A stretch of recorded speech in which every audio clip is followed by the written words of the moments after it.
In this episode of Cosmopolitan Leaders, I will share a snapshot from an interview with the doctor last week as he passed through 2018 in his travels. Welcome, I am your host, Rachel McIntyre.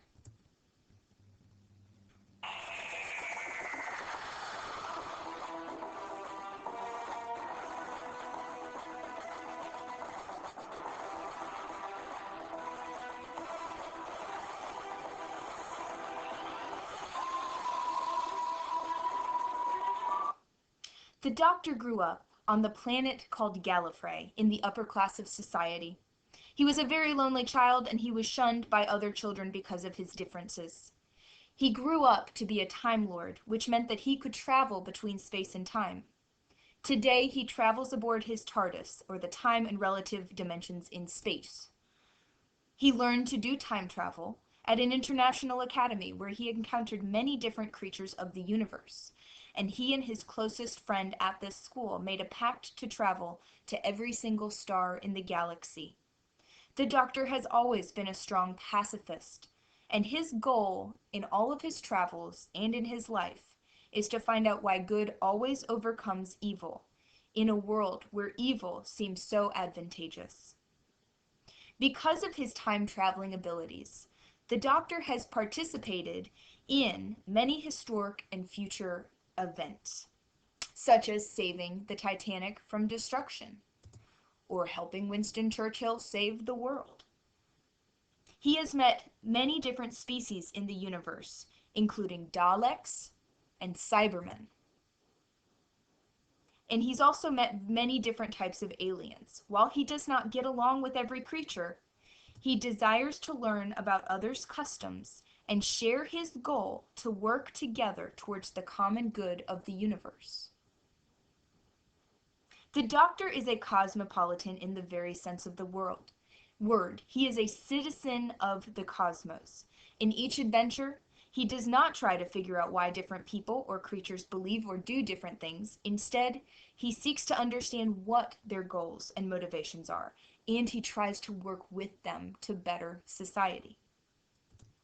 When interviewed about his cosmopolitanism, he shared a story of how he traveled to a town in history and met a faceless young boy on Earth wearing a gas mask.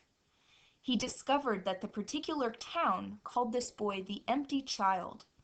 This particular being was roaming the town and contaminating all of the townspeople with a virus that changed their face to a gas mask, and this boy seemed to be the villain of the community. Instead of making assumptions, as everyone else did, the Doctor sought to understand the Empty Child's backstory and figured out that it was searching for its mother.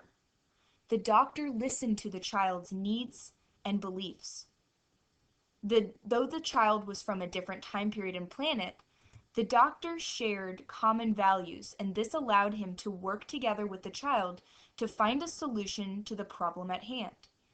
He helped the child reunite with its mother and discovered that what seemed to be a virus that made the child faceless was not a virus at all.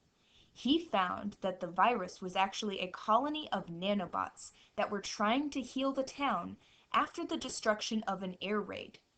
Because he kept an open mind, rather than assuming that the nanobots were killing the townspeople, he was able to use his Time Lord powers to refocus the virus to heal people in the town.